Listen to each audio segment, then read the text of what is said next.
कल मैंने आपको योगा वशिष्ठ का रेफरेंस दिया था कि किस प्रकार राम जी को वशिष्ठ जी ने आत्मज्ञान दिया था। मैंने कल भी एक बात कही थी कि वशिष्ठ जी को साहब ने त्रेता युग में नाम दिया है।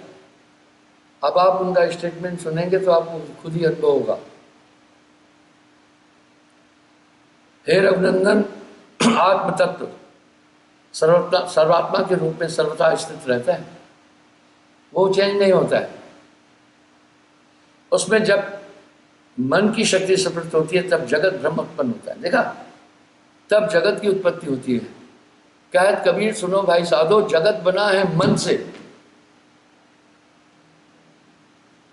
जैसे जैसे कल्पनाएं जागृत होती है वैसे ही वैसे जगत के रूप में दिखाई पड़ते हैं।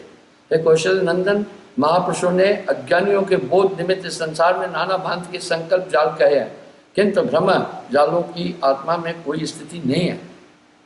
आत्मा यानी इन सब में रहते हुए भी निर्लेप है, कौतुक है, कर्ता अकर्ता से रहित है आत्मा। आत्मा शरीर के अंदर भी नहीं है, बाहर भी नहीं है। अगर आत्मा शरीर के अंदर होती तो फिर कैद है, बाहर होती तो चलता कैसे? एक ऐसी स्थिति है। और ये सब आत्मा में स्थित है, इससे भिन्न कुछ नहीं है। जैसे जल और उसकी लहर में स्वर्ण और उसके आभूषण में कोई भेद नहीं, वैसे आत्मा में और शक्ति में कुछ अंतर नहीं। रघुनंदन, शक्ति और शक्तिशाली में भेद अज्ञानियों को दिखाई पड़ता है। परमार्थ में भेद की कल्पना करना मूर्खता है। ब्रह्म सत्ता में ही आश्रय संकल्पों का आभास होता है। जब संकल्प अपनी पूर्ण तीव्रता पर आ जाते हैं तब वे ही सतरूप होकर दिखाई देते हैं, किंतु यथार्थ में वो होते असत्य हैं। अब यहां साहब एक बात कह रहे हैं, काम काम सबको कहे, काम न चीने कोय, जेती मन की कल्पना, काम कहावे सोए। वशिष्ठ मुनि बोले, हे रघुनंदन, परमात्मा आदि अंत से रहता है। वो परम सत्ता शुद्ध ज्ञान रूप है। उससे सर्वप्रथम मन की उत्पत्ति हुई, मन से जीव, जीव से चित्त उपजा और चित्त से जगत की सृष्टि हुई। हे राम जी ने पूछा, हे गुरुदेव, जब भूतों में व्याप्त अद्वैत रूप परमात्मा सत्ता में यह असत रूपी तुष्य मन किस प्रकार सत रूप दिखाई देता है? बात आप देखिए, संवाद मन का आ रहा है नहीं आ रहा है? महर्षि वशिष्ठ बोले, हे राम, शुद्ध चिन्मात्र ज्ञान रूप में जो अहंकार का सुपर्ण हुआ उसी का नाम मन है। जिस भांति द्रवता के कारण समुद्र तरल रूप प्रतीत होता है, वस्तु समुद्र और तरंग में यथार्थ में कुछ भेद नहीं होता, उसी प्रकार भांति आत्मा और परमात्मा में कोई भेद नहीं। ब्रह्म और जीव में कुछ अंतर नहीं। जीव विस्तार पाकर जगत रूप में प्रतीत होता है। जिस प्रकार आग की एक चिंगारी से ईंधन पड़ने से अग्नि का विस्तार हो जाता है, उसी प्रकार मन में अहम भाव की सुपर्णा होने के कारण ये जगत प्रतीत हो रहा है। काम काम सबको कहे, काम न चीने कोय, जेती मन की कल्पना, काम कहा है इसे। जैसे आकाश की नीलिमा और आकाश में कुछ अंतर नहीं, वैसे ही ब्रह्म और जीव में भी कुछ अंतर नहीं। आकाश में शून्यता के कारण नीलिमा प्रतीत होती है, इसी प्रकार अज्ञान के कारण आत्मा में मन का भान होता है। किंतु सत्य तो यही है कि चिदाकाश ही चिदाकाश में स्थित है। मन में चैतन्य का सुपर्ण होने के कारण उसके कई नाम हैं, जीव, चित्त, मन, बुद्धि, अहंकार, माया, प्रकृति। इन नामों से ही मन को जाना जा सकता है।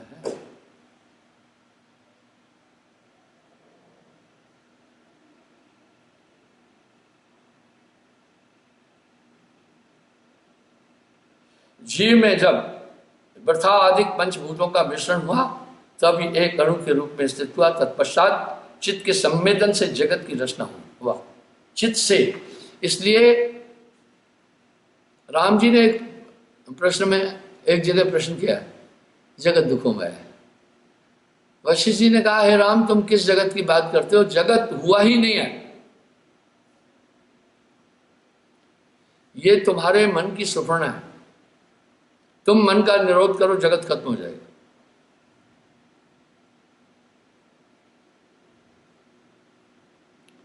तत्पश्चात चित्त के संवेदन से जगत की रचना हुई।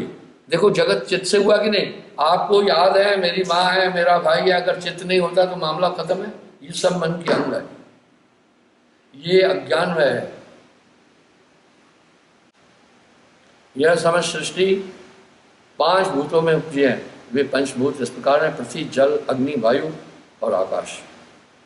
हे रघुनंदन, इन्हीं भूतों से रची जाने के कारण इस सृष्टि में अधिभौतिकता दृढ़ रूप से व्याप्त हो रही है। हाँ, ये स्थूल सृष्टि हुई, इसलिए ये सत्य प्रतीत हो रही है। ये तो मात्र एक गणु है,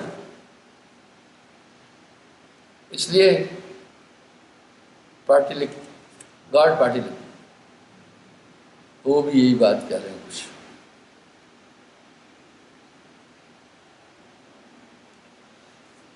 हे राम, अज्ञान के कारण जब जीव आत्मा से भिन्न प्रतीत होने लगता है तब वह कर्मों से बन जाता है। यानी कैसे हुआ आत्मा से भिन्न? आत्मा का तो ये नेचर नहीं है संकल्प, आत्मा का तो नेचर नहीं है चित्त, आत्मा को तो नेचर नहीं है बुद्धि, आत्मा की तो वृत्ति नहीं है काम, क्रोध, लोभ, मोह, अहंकार। मन को धारण करने के साथ ही ये बंधन में पड़ा है। यही राम जी को बता रहे हैं उनके गुरु जी। और साहब कह रहे हैं तेरा बैरी कोई नहीं, तेरा बैरी मन।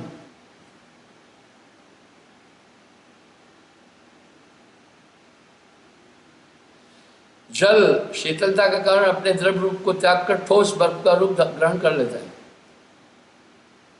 शीतलता के कारण। इसलिए आत्मा मन को धारण करके ही जीव बनता है।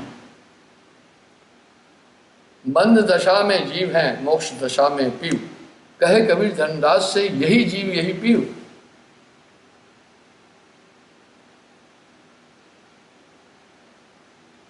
अनात्म भाव में स्थित हो या अहम भाव से आच्छादित हो जाता है, तभी कर्मों के बंधन में आने के कारण अधिभौतिक रूप में दृढ़ भाव से स्थित होता है। यानी अहम मैं हूं।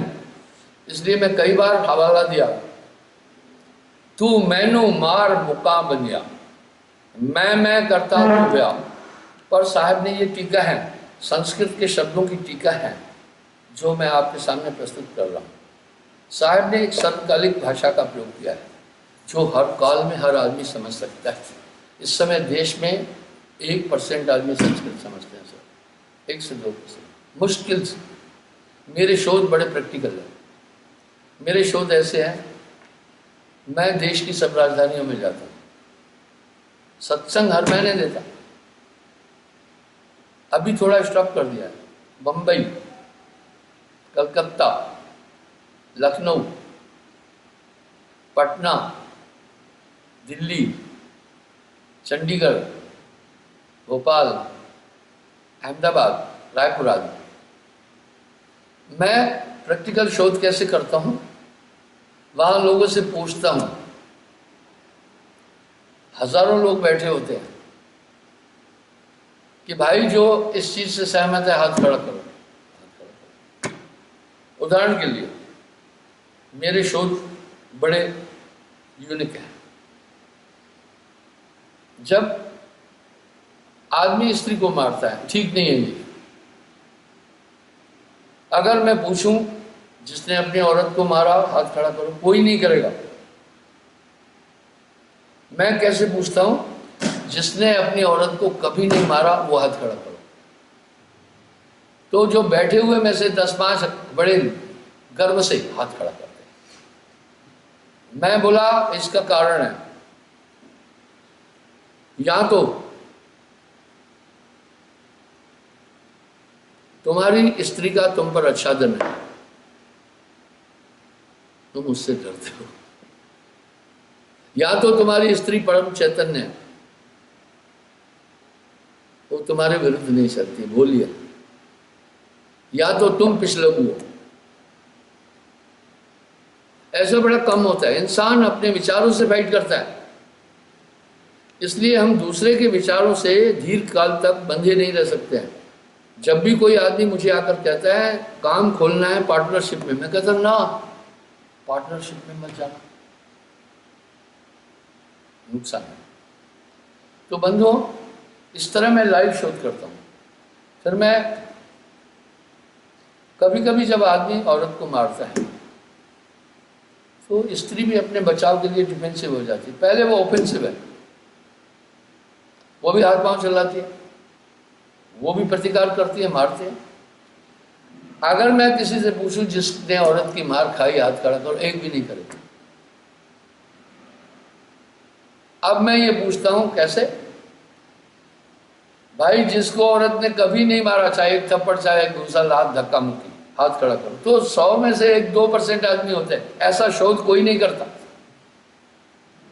दुनिया के लोग जो शोध करते हैं, किसी एक पार्टी के लोग खड़े करके कहते हैं बस फलाना जीतने वाला, नहीं, ये शोध बड़े गलत है। मेरे जो शोध है वो बिल्कुल लाइव पब्लिक के बीच में, मैं ग्राउंड में घूमता हूं। तो मेरे भाइयों, मैं कल से एक बात कह रहा हूं, मैं किसी देवी देवता के खिलाफ नहीं, धर्म के खिलाफ नहीं, मैं तो ये कहता हूं वेद सबसे प्रातन धर्मशास्त्र है, उसमें जीवन पद्धति सभी चीजें लिखी है। अब यहां साहब भी कह रहे हैं वेद हमारा भेद है, हम वेदों के मां हैं, जिस भेद में मैं रहूं वेद भी जानता। पर संतों ने वेदों के ऊपर की बात की, बाकी उसमें जीवन पद्धति अच्छी है। कभी कभी मुझे लोग कह रहे हैं देवी देवताओं के खिलाफ। कौन से खिलाफ है? राम जी से हमारी क्या दुश्मनी? उन्होंने एक आचरण दिया जगत को, एक मर्यादाएं स्थापित की, माँ बाप से कैसा व्यवहार करना है, मित्र से कैसा व्यवहार करना है, भाइयों से कैसा व्यवहार करना है, और शत्रु से कैसा व्यवहार करना है। उनकी भार्या का अपहरण किया रावण ने, कितने गंभीर थे, तब भी उन्होंने अपना राजदूत भेजकर बातचीत से ही मसले को हल करने का प्रयास किया, उत्तेजित नहीं हुए।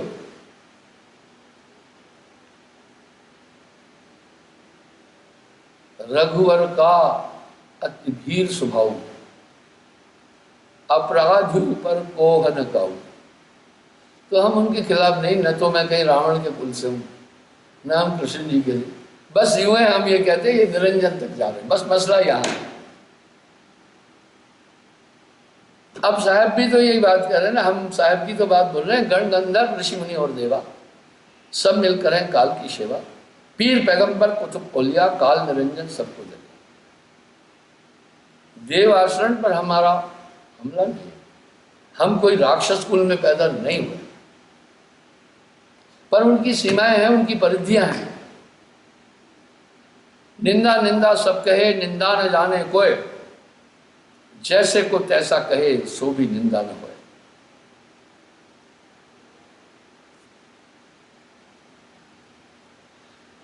हे कुतुत्व, अज्ञान के कारण जब जीव आत्मा से भिन्न प्रतीत होने लगता है, तब वह कर्मों में बन जाता है।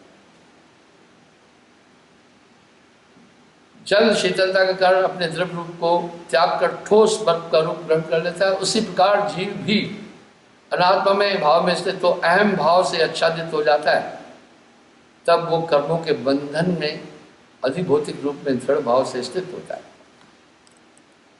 देखिए, आप कह रहे हैं ना मेरा घर, मेरी बीवी, मेरे बच्चे, आप तो ये जानते हैं कुछ भी अपना नहीं है जाना है, लेकिन ये मन को ग्रहण करने के कारण से ऐसा हुआ, और मन के अंदर आत्मा बसी। आदमी ध्यान क्यों करना चाहता है? ध्यान करने का एक प्रयोजन है, हम सब जानते हैं जो शुद्ध चेतना है वो आत्मा है, इसके अलावा संकल्प विकल्प जो है वो हमारी आत्मा नहीं है।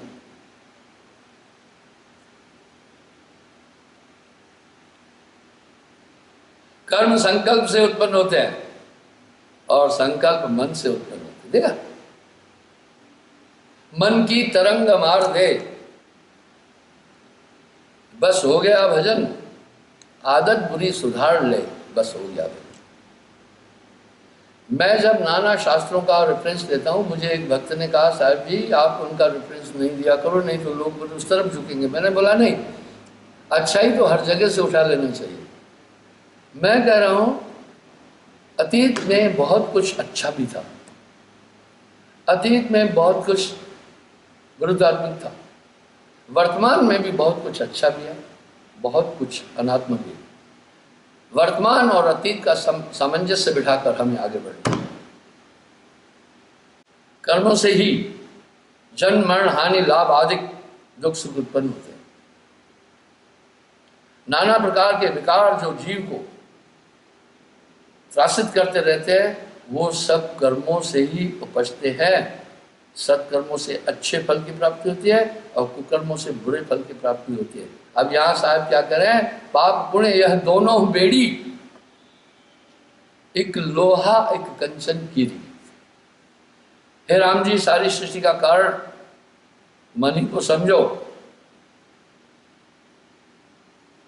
उस अनादि ब्रह्म से मन की उत्पत्ति, मन ने ही सारे जगत की रचना की। देख लिया ना, कहत कबीर सुनो भाई साधो, जगत बना है मन से। देखिए आ रहे हैं रेफरेंस।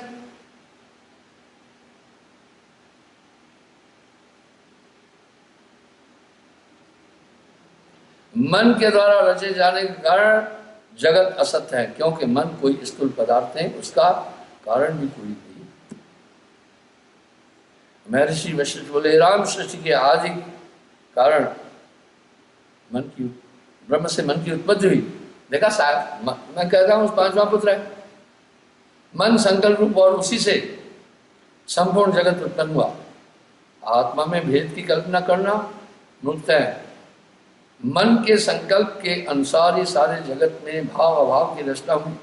जैसे स्वप्न का जागृत है, जैसे स्वप्न का जागृत है, वैसे ही यह मन का जागृत है। हाँ, स्वप्न का जागृत क्या है? हम स्वप्न में भी तो जागृत है ना। वो स्वप्न का जागृत ब्रह्मांड है, स्वप्न में भी हम पहचानते हैं ये मित्र है, ये शत्रु है। तो स्वप्न में एक चेतना है, पर वो दूषित चेतना है। इसी तरह ये जगत का जो आप आभास कर रहे हैं, ये भी दूषित चेतना है। अब नानक देव जी यहाँ फरमा रहे हैं, जो सुपना पेखना जग रचना तिम जान, इनमें कुछ साचो नहीं, नानक साची मान। और साहब क्या करें, जगत है रैन का सपना। अगर पूरा मंथन करोगे तो उसके अंदर निकल आएगा कबीर। इसलिए वो क्या करे, हिंदू मुसलमान के बीच में मेरा नाम कबीर, न तो मेरा नाम हिंदुओं से मिल रहा है न मुसलमानों से। उस समय ऐसा ही नहीं था। मैं तो एक शुद्ध आत्मा की बात कर रहा हूँ। हंसा हंसा बोला साहब।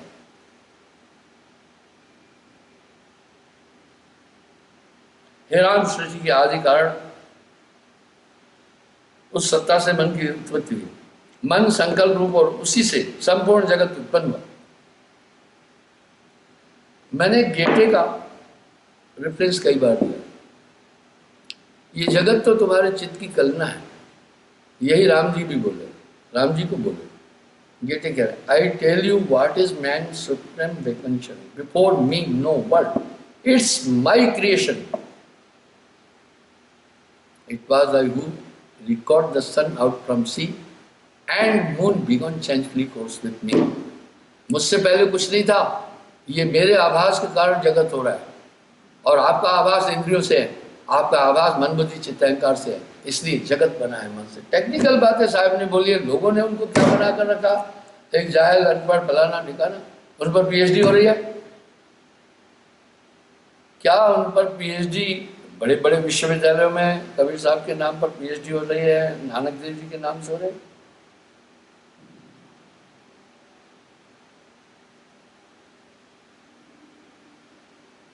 हे राम, सृष्टि के आदि कारण परम पुरुष से मन की उत्पत्ति हुई। मन संकल्प रूप है, उसी से संपूर्ण जगत उत्पन्न होता है। मैं भी कहता हूँ भाई, मन को कैसे पकड़ना। मन ऐसा तो है नहीं ना कि आप उसको जाल में डालें। मन के चार रूप है, मेरे हर प्रवचन में ये रेफरेंस आता है। जब आप में कोई इच्छा उत्पन्न हो रही, समझना ये मन है। जब ये मन संकल्प करता है, इसकी संज्ञा मन है। जब ये निश्चय करता है फैसला, तब इसी मन को बुद्धि कहते हैं। जब ये सुफरना करता है तो इसी मन को चित्त कहते हैं। जब ये क्रिया करता है, इसको अहंकार कहते हैं। आप सोचे, आपको याद ही नहीं हो कि माँ बाप कौन है तो कुछ होगा, आपको याद ही नहीं हो कि मैं क्या हूं। देखा चित्त का कितना बड़ा रोल है जगत में। ये जगत चिताभास है, इसलिए तुम इसको नियंत्रित करो। हे राम, जिस प्रकार जादूगर मनुष्य को ब्रह्म में डालकर अपनी छोटी सी थैली में नाना प्रकार की वस्तुएं निकाल कर बताता है, उसी प्रकार अज्ञान रूपी जादूगर ये मन जीव को ब्रह्म में डाले रहता है। यह संसार एक लम्हे सपने के समान असत्य है। इसका नाश होना विचार करने से ही संभव है। वाह, आत्म रूप में स्थित हो तो सब बात खत्म हो जाती है। मन की तरंग मार दे तो हो गया भजन, आदत बुरी सुधार ले तो हो गया भजन। आया है तू कहाँ से और जाना है कहाँ, बस इतना सा तू विचार ले तो हो गया भजन। बात साहब कह रहे मन की तरंग मार दे तो बस हो गया भजन, आदत बुरी सुधार ले तो हो गया भजन।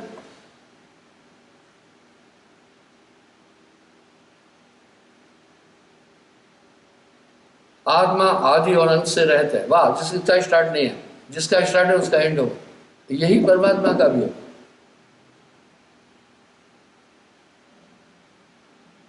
शुद्ध चेतन आ गया ना, सुरती, शुद्ध चेतन रूप को ही साहब ने सुरती बोली।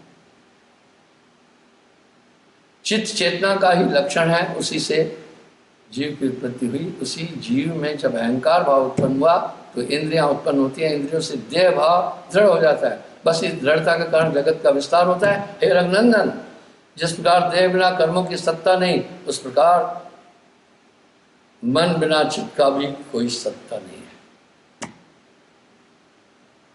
इसलिए चिताकाशी चित्त।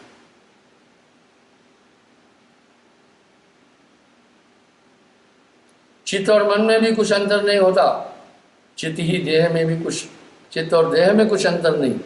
इसलिए सिद्ध हुआ कि जीव और देह में भी कुछ अंतर नहीं है, जीव और ईश्वर में भी कुछ अंतर नहीं है, तथा ईश्वर और आत्मा में कुछ भेद नहीं। अस्त समस्त विश्व ब्रह्म का स्वरूप सिद्ध हुआ।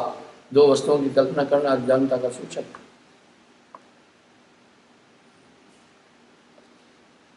कहत कबीर सुनो भाई साधो, जगत बना है मन से।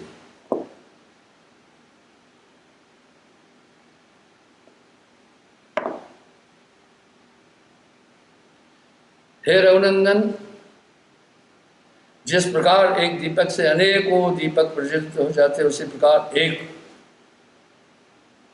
परब्रह्म से अनेकों जीवों की उत्पत्ति हुई। जीव का रूप मन, मन का रूप चित्त है, और चित्त से ही जगत हुआ। इसलिए जब चित्त का नाश होने होता है तब जगत रूप भ्रम नष्ट हो जाता है। चित्त के शांत होने पर संसार शांत में दिखाई देता है। हे राम, चित्त के भ्रम के कारण ही जीव नाना प्रकार के मोह जालों में ग्रसित रहता है।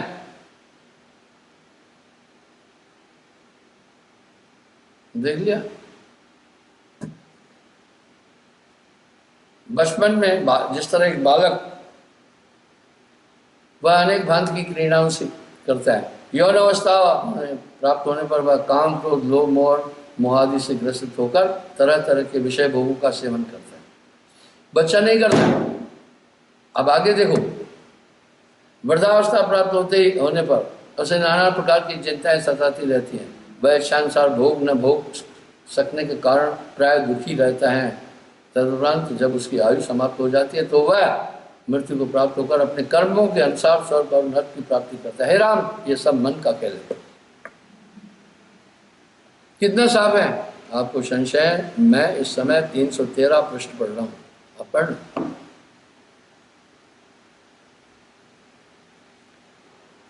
मन की कल्पनाओं के कारण यह जगत बनता और बिगड़ता रहता है। जब तक मन का दमन नहीं हुआ तब तक जगत का भ्रम नाश नहीं हो सकता। कितना सटीक उदाहरण मिल रहा है यहां।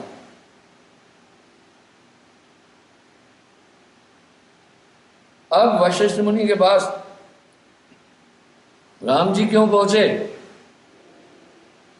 उन्होंने अपनी शंकाओं का निराकरण किया है।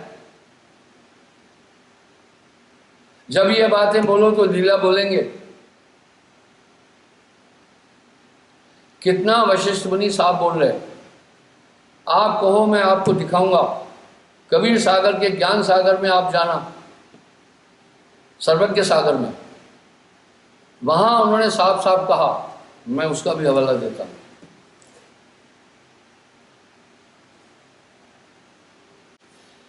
अब धर्मदास जी साहब से प्रश्न पूछ रहे हैं, और युगन में जब जब आए कवन नाम, तब कवन नाम धराए, कौन कौन हंस सकता है। अब साहब का उत्तर सुनिए। सतयुग में सतनाम कहा है, बोला मैं सतयुग में आया, मेरा नाम सत्यकृत सतनाम।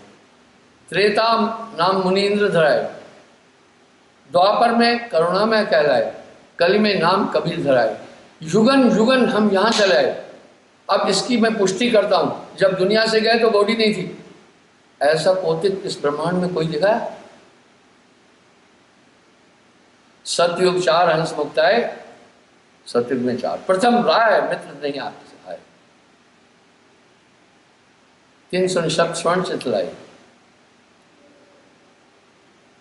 वाह। दूसरे राज बट क्षेत्र आवा, सत सुकृतम नाम धरा, पान परवाना राजा दीना, राजा आवास लोक में कीना। तीसरे राजा हरिश्चंद्र पाए, बंद काट के लोक सदाए। देखा हरिश्चंद्र इतने सच्चे थे। चौथे मथुरा में आए, बिक्सी ग्वालन को समझाए, 4 हंस सतयुग पहुंचाए, ते चारों गुरुवंश का है, 4 हंस 9 लाख बचाए, शब्द भरोसे घरे करे। उन चारों ने 9 लाख जीवों को सत्य लोक पहुंचाया। त्रेता युग का वर्णन, 7 हंस त्रेता युगधारी, प्रथम श्रृंगी ऋषि समझाए। पहले श्रृंगी ऋषि योग करते थे, फिर साहिब से मिले। दूसरे अयोध्या मधुकर आए, मधुकर को 3 से कहो शब्द सच्चा। चौथे बोधे लखन कुमारा, लक्ष्मण। आप सोचे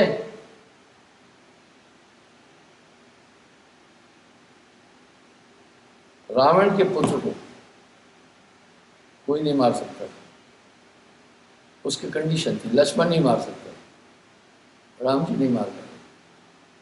आप सोचे ना,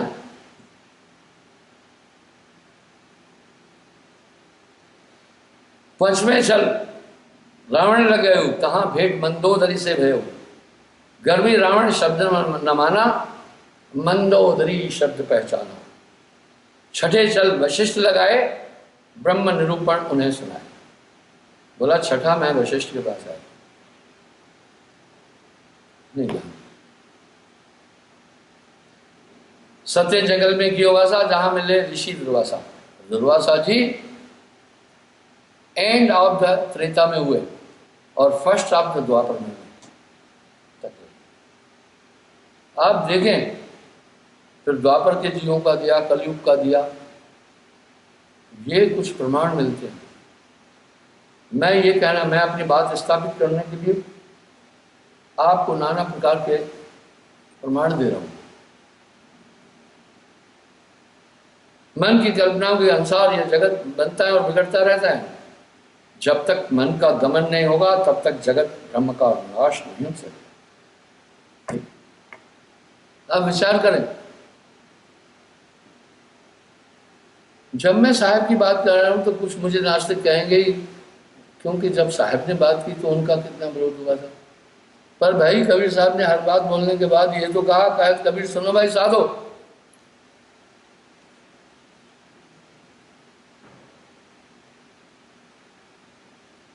जिस प्रकार शांति बूंद को प्राप्त करने के लिए पपिया पी कहाँ रटता रहता है और तब तक उसे शांति नहीं मिलती है जब तक उसे प्राप्त नहीं कर लेता। उसी प्रकार जब तक जीव आत्मत को प्राप्त नहीं कर लेता तब तक उसे शांति नहीं मिल सकती।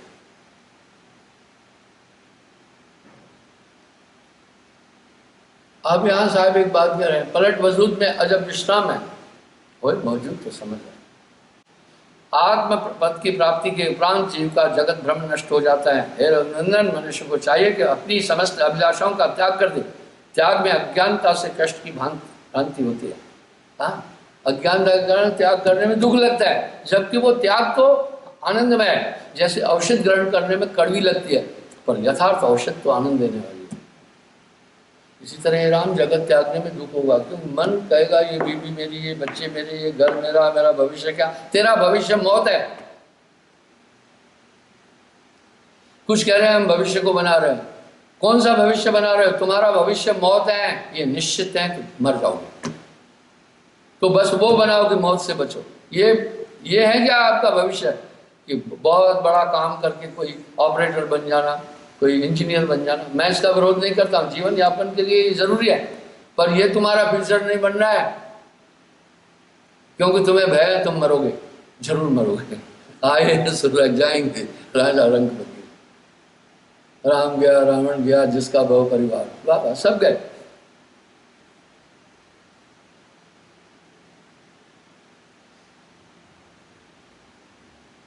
महात्मा पुरुष अपने प्राणों तक को त्याग तिनके के समान कर देते हैं और उन्हें कुछ भी नहीं दुख नहीं होता। मैं तुमसे पूछता हूं, तुम्हें अपनी आकांक्षाओं का त्याग करने से कौन सा कष्ट होता है? यदि कष्ट की भ्रांति होती है तो वो भी बुद्धिमता इसी में है कि तुम उसको सहन करो, क्योंकि ऐसा करने से तुम्हें आत्मपद की प्राप्ति होगी। देखिए राम जी को बोल रहे हैं, पहली बात तो तुम्हें त्याग करने में कोई कष्ट नहीं है। अगर कष्ट भी होता है तो चिंता मत करो, उस त्याग का प्रतिफल तो आनंद ही है ना।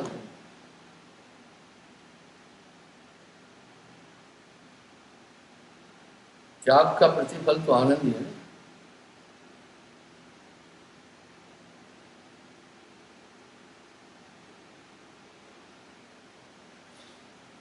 अतः बुद्धिमता इसी में तुम उसको सहन करो, क्योंकि ऐसा करने से तुम्हें आत्मपद की प्राप्ति होकर परम शांति मिलेगी। अतः तुम्हारे चित्त में जितनी भी अभिलाषाएं उठे उनका त्याग करो। वाह, काम काम सबको कहे, काम न चीने कोई, जेती मन की कल्पना काम कहा विसो। अपनी इंद्रियों से सब भोगों को भोगते हुए मैं उनमें आसक्त न होकर त्यागने की कोशिश करो। ये तो सिर्फ आसक्ति है। आप कितना भी स्वादिष्ट भोजन खाओ, उसमें ध्यान नहीं देना तो कुछ स्वाद नहीं लगेगा। कितना भी सुंदर दृश्य देखो, अगर तुम्हारा उसमें ध्यान नहीं तो नीरस है। बस ये कंसंट्रेशन अपने टाइम।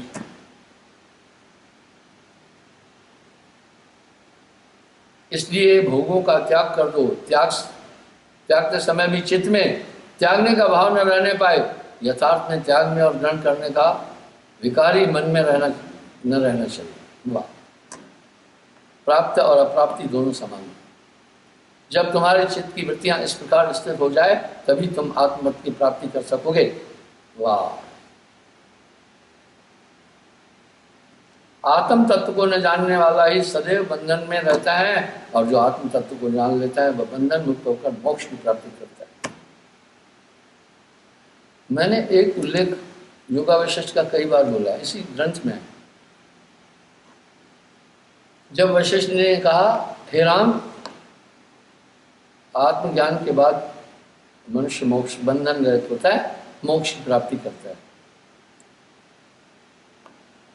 कहा, हे गुरुवर, आत्मा का सार्वभौम क्या है? ऐसा आत्मा की ऐसा जलवा क्या है कि जिसे देखने के बाद आदमी मोक्ष प्राप्त कर लेता है? बोला, हे राम, आत्मा को देखने के बाद देहाध्यास खत्म हो जाता है। देहाध्यास का मतलब मैं शरीर हूं, यही भाव खत्म हो जाता है। जब मैं शरीर हूं भाव खत्म हो गया, सब सपने ही लगेगा, आत्मा शरीर नहीं। अब यहां साहब क्या करें? क्या हुआ वेदों के पढ़ने से न पाया भेद को, आत्मा जाने बिना कोई ज्ञानी कहलाता है। मैंने एक हवाला पहले भी दिया। एक मेरा शिष्य लेक्चरर था, अपने कॉलेज के सभी अध्यापकों और प्रिंसिपल को मेरे पास लाया। अब मेरे पास तो लोग आते हैं, समय भी देता हूँ, लेकिन भैया अब मोर देन मिलियन लोगों को नाम दिया, सबको समय कैसे दे पाऊंगा मैं? मेरे पास तो रोज 300-400 कॉल आते हैं, मैं बैक कॉल कैसे कर पाऊंगा? कुछ अपनी दिनचर्या कार्य भी होते हैं, लेकिन जहाँ आवश्यक होता है मिल भी लेता हूँ, चलते भी बात कर लेता हूँ। अभी यहाँ से सत्संग से उठकर मैं कार्य के लिए जाऊँगा। यहाँ से जो इमारत बन रही है 200 गज है। आप मानेंगे, ये 200 गज का सफ़र 1 घंटे में पूरा होता है। मैं वहाँ 1 घंटे में पहुँचता हूँ। रास्ते में कोई बीमार को ले आता है, कोई पागल को ले आता है, कोई समस्या को ले आता है, कोई कुछ ले आता है, सबसे बात करता हूँ। कोई गुरु जी नहीं करता है। तो कहा, हे राम, आत्मा की प्राप्ति के बाद में देहाध्यास खत्म हो जाता है, मैं शरीर हूँ, यह खत्म हो जाता है। जैसे भ्रमवश रस्सी में सर्प की कल्पना करने से भय उत्पन्न होता है, पर यथार्थ उसका स्वरूप जानने के बाद भय खत्म हो जाता है। इस तरह आत्मरूप को जानने के बाद जगत का अस्तित्व भी वैसे ही खत्म होता है जैसे स्वप्न में स्वप्न देखने वाला सब यथार्थ मानता है, निद्रा के भंग होने से ही वो सब मिथ्या प्रतीत होता है। इसलिए जगत ब्रह्मांड का है, जगत है रैन का सपना। इसलिए प्राप्ति अप्राप्ति दोनों को बराबर समझ। कल मैं कुछ लेंटर डालना था,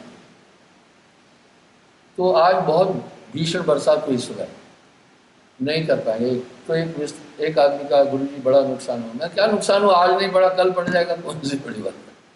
इसलिए न आए का हर्ष न गए का गुन्ना। तो वो मास्टर जी मुझसे बात किया, वो रामायण पर बात कर रहे थे।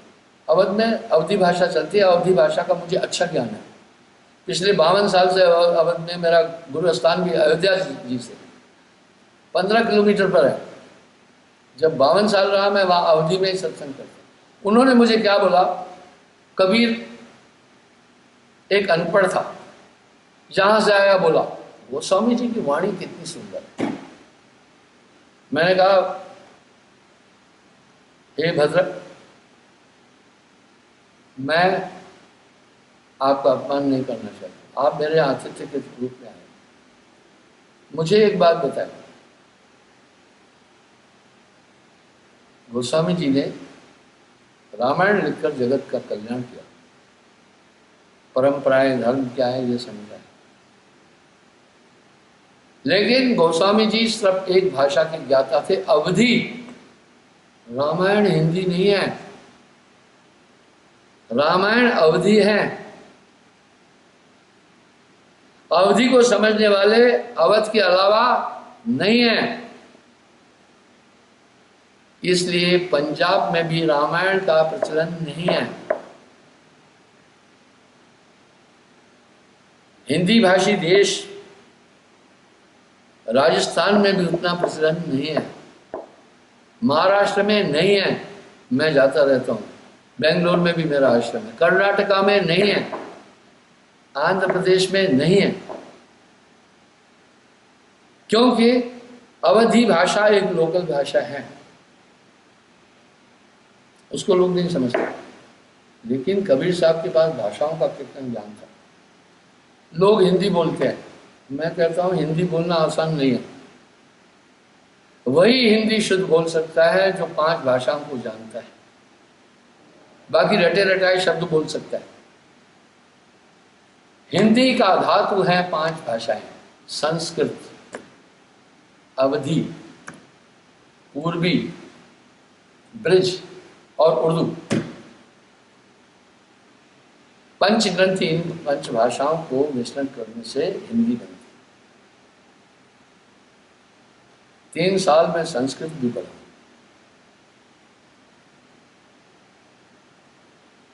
मैं 5 साल उर्दू भी पढ़ा, हिंदी तो पढ़ा ही पढ़ा। और अवध में रहता हूँ और देवरिया, गोरखपुर, काशी, ये पूर्वांचल में भी पूर्वी भाषा चलती है। अवधी और पूर्वी में थोड़ा सा अंतर है, इसलिए घमंड से नहीं बोल रहा। इन 5 भाषाओं का मुझे बोध है।